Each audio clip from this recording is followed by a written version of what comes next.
अरे ह्या बँडवाल्याने किती आवाज केला रे बाबा, डायरेक्ट कानच किर करून टाकले ना. पूर्ण व्हिडिओ बघा भावांनो. दसऱ्याचा दिवस होता, सर्वांना दसऱ्याच्या हार्दिक शुभेच्छा. सकाळी आम्हाला 4 वाजले होते, दुर्गा माता विसर्जन करून आलो होतो.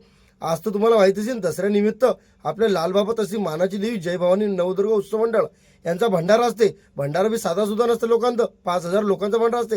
मग काय आपले मित्र परिवार उचलले डायरेक्ट मस्त शांतपणे झाडाखाली आलो, मस्त पत्तड घेऊन. दरवर्षी हा भंडारा असते. इथून आपल्या गावातलेच नाही तर ग्रामीण भागातले लोकही भंडाऱ्यासाठी येतात.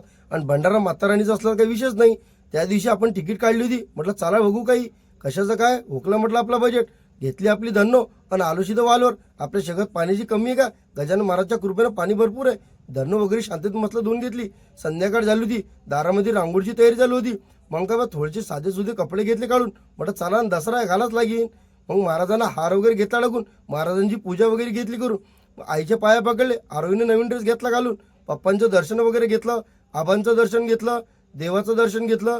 आणि तेवढ्यामध्ये आपले मित्र विवेक भाऊ भेटले. आजूबाजूचे दर्शन करून आलो. भाऊ म्हणे कपडे कसे दिसू राहिले. म्हटलं का रे बा कितीचा ड्रेस? 2,000चा. म्हटलं काही फेकतं. म्हटलं चाल चांगलं आहे. दुसऱ्या दिवशी सकाळी ही तयारी होती आमची कशासाठी तर आज आपल्या गावामध्ये दुर्गा माता विसर्जन होतं. गावामधलं संपूर्ण भावांनो माहोल बघत असेल तर फॉलो करा, लाईक करा, शेअर करा.